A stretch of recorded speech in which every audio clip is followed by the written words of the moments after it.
তো বন্ধুরা দেখতেই পেলেন কীভাবে বানালাম এই চিকেন রোস্ট। আমার এই ধোঁয়া ওঠা চিকেন রোস্টের রেসিপিটা আপনাদের কেমন লাগলো অবশ্যই কিন্তু কমেন্ট করে জানাবেন। ভালো লাগলে লাইক করবেন, শেয়ার করে অন্যকে দেখার সুযোগ করে দেবেন।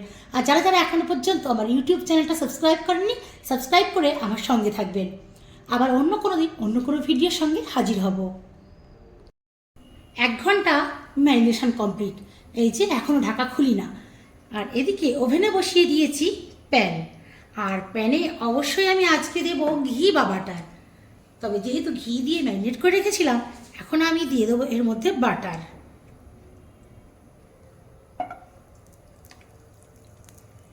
আর যেহেতু দুটো বড় বড় আছে লেগ পিস, তাই আমি 2 চামচ বাটার দিলাম। পরে লাগলে আবারও দেব। এখন বাটারটা গলিয়ে নেব আর এই সময় চতুর্দিকটা ছড়িয়ে দেবো।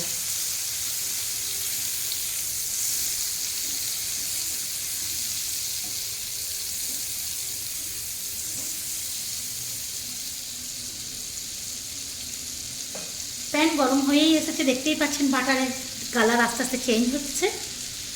এই যে দেখুন ব্রাউন ব্রাউন হয়ে যাচ্ছে, মানে প্যান ভালো মতোই গরম হয়ে গেছে। এখন আমি এই যে ম্যারিনেট করা চিকেনগুলো এক এক করে বসিয়ে দেবো। ফ্লেমটাকে লোতে করে দেবো আর দিয়ে দেবো ঢাকা। আচ্ছা, এটা হবে না, অনেক ছোট। এই যে এখন ঢাকা এনে দিয়ে দিলাম, তখন মেজারমেন্টটা একটু ভুল হয়েছিল। তো বন্ধুরা 10 মিনিট এইভাবেই হতে থাকবে। 10 মিনিট হয়ে গেছে বন্ধুরা, ঢাকা খুলে দেখব।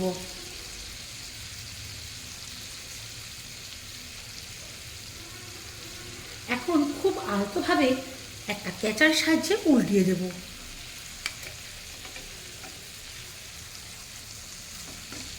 ওয়াও, কি সুন্দর হয়েছে দেখুন, কালারটা এসেছে দেখুন। একইভাবে এই পিঠটাও কিন্তু 10 মিনিট ঢাকা দিয়ে কুক করে নেব।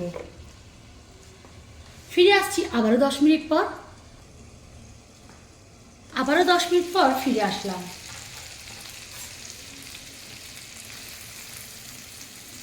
বাহ, এদিকটাও খুব সুন্দর করে কুক হয়ে গেছে। তো আর একবার মিনিট 2-3 করে করে চিকেনটা খুব ভালো মতো সেদ্ধ হয়ে গেছে, এই দেখুন। তা যাই হোক, ঢাকা দিয়ে আমি আবারও 5 মিনিট এই পিঠটা ভেজে নেব। মিনিট 5 এখানে কুক হতে হতে আমি কাঠকলাটা জ্বালিয়ে নিয়ে ফিরে আসছি। কাঠকয়লা তো জ্বালিয়ে নিয়ে চলে এসেছি, অনেকটা গরম হয়ে গেছে। এর মধ্যে এখন দিয়ে দেবো ঘি। আর ঘি দেওয়ার পর এটাকে খুলে বসিয়ে দেবো এই মাঝখানটা দিয়ে দেবো ঢাকা। মিনিট 5 পর এবার ফিরে আসছি আর ওভেনটা এখন অফ করে দেব। ফাইনালি ঢাকা খোলার পালা। ও কি সুন্দর গন্ধ বেরিয়েছে বন্ধুরা, বলে বোঝাতে পারবো না। আর এই স্মোকি ফ্লেভারটা এর মধ্যে এখন ঢুকে গেছে। চলুন তাহলে দেরি না করে সার্ভ করে দেখাই।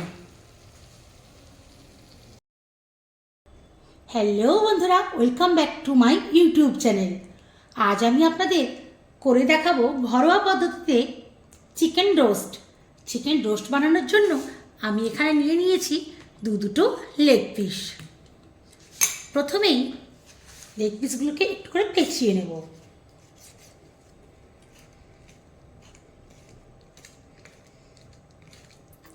এই যে দেখুন আমার পেঁচানো কমপ্লিট হয়ে গেল একটা। এইভাবেই এটাকেও পেঁচিয়ে নেব।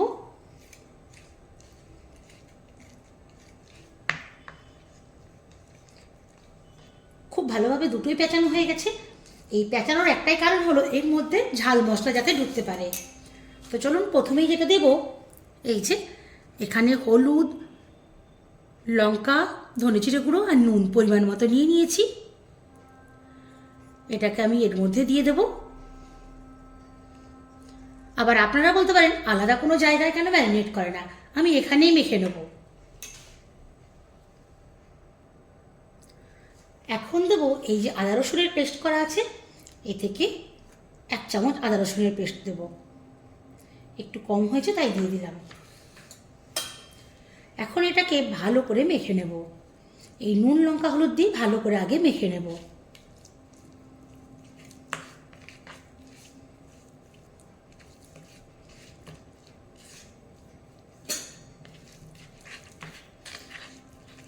মশলাগুলো যখন খুব ভালো করে মাখানো হয়ে যাবে তখন কিন্তু এটাকে একটা পাত্রে উঠিয়ে নিতে পারবে।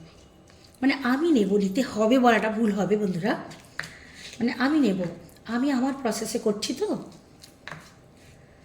আপনারা অবশ্যই এই প্রসেসটা ট্রাই করে দেখবেন। আর প্রথমে এটা কিন্তু এখন এখানে রাখবো, আর তার আগে আমি যেটা করব, এটাকে একটা ভালো স্মুথ পেস্ট বানিয়ে নিয়ে আসবো। এখানে আছে ধনেপাতা, কাঁচা লঙ্কা আর এলাচ। এই তো এটা পেস্ট করে নিয়ে চলে এসেছি। আর এখানে বন্ধুরা একটু বলে রাখি, একটা স্লাইস আমি টমেটো কেটে দিয়েছিলাম, যেটা আগে ভিডিওতে দেখাই না, তাই আমি বলে দিলাম। তো এই যে এটা দেওয়ার আগে আমি প্রথমেই যে কাজটা করব, এই যে বোলটা রেখেছি, এই চাপাওয়ালা বোল দেখুন, এর মধ্যে আমি চিকেনের লেগ পিস দুটো উঠিয়ে নেব আর এটাকে সরিয়ে রাখবো।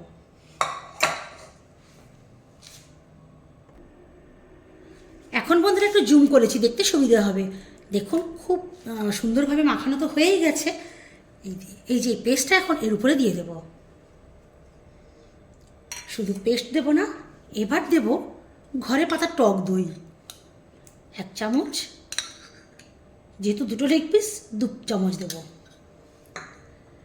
আর এখন যেটা দেব, এই যে এটা হোমমেড মশলা, এটা আমি জায়ফল, জয়িত্রী, এলাচ, লবঙ্গ, দালচিনি, স্টার আনিস, তেজপাতা, শুকনো লঙ্কা, মেথি, অনেক কিছু দিয়ে এটা বানিয়ে রেখেছি। তো এই মশলাটা দিয়ে দেবো আমি 1 চামচ। আর এটার জন্যই কিন্তু খেতে অনেক ভালো লাগবে, এর ফ্লেভারটাই অন্যরকম। আর এটা আপনারা যদি চান অবশ্যই কমেন্ট করে জানাবেন, আমি এই রেসিপি পরে আপলোড করে দেব। এখন এটা ভালো করে মেখে নিতে হবে। আর এই ঢাকাওয়ালা একটা জায়গা নেওয়ার কারণ হলো একটাই বন্ধুরা, কারণ এটাকে ম্যারিনেট করে বেশ খানিকক্ষণ রাখতে হবে। মানে আপনারা চাইলে এটা 4-5 ঘন্টাও রাখতে পারেন, তবে আমি 4-5 ঘন্টা নয়, ঘন্টাখানেক মতো ম্যারিনেট করে রেখে দেব। এই যে ভালো করে মশলাগুলোর সঙ্গে মাখানো হয়ে গেছে, এখন আমি এটাকে চাপা দিয়ে রেস্টে রেখে দেব 1 ঘন্টা। 1 ঘন্টা পর ফিরে এসে দেখাচ্ছি। ফিরে আসলাম ম্যারিনেশনে আধ ঘন্টা পর। আধ ঘন্টা পর ঢাকা খুলে এই যে দেখুন সুন্দরভাবে বসে আছে। আর শীতকাল তো, আর একটা জিনিস আমি অ্যাড করব, একটা নয় বন্ধুরা, দুটো জিনিস। এই যে দেখতে পাচ্ছেন সয়া সস, এখানে আমি ডার্ক সয়া সস ইউজ করব। এই যে দেখুন 1/2 চামচেরও কম। তো সয়া সসটা তো দিয়ে দিলাম, শুধু সয়া সস দেবো না বন্ধুরা, এতে দেবো এই যে গাওয়া ঘি, অল্প একটু গাওয়া ঘি দেবো। গাওয়া ঘি দেবো 1 চামচ।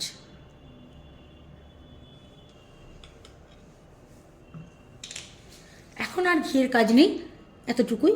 এটাকেও আমি ভালো করে একটু মেখে নেব। আর এই ঘি দেওয়ার কারণে আরও খেতে ভালো লাগবে। আর আধ ঘন্টা ম্যারিনেশানে আগের মশলা তো অ্যাবজর্ব হয়েই গেছে, বাকি এটা এখন আমি যেহেতু টমেটো কেটে দিয়েছি আর টমেটো পিউরি এর মধ্যে দিলাম না, আপনারা চাইলে টমেটো পিউরি দিতেই পারেন, বা রেড চিলি সস, কোনো কিছুই। আমি আর কিছু সস দেব না।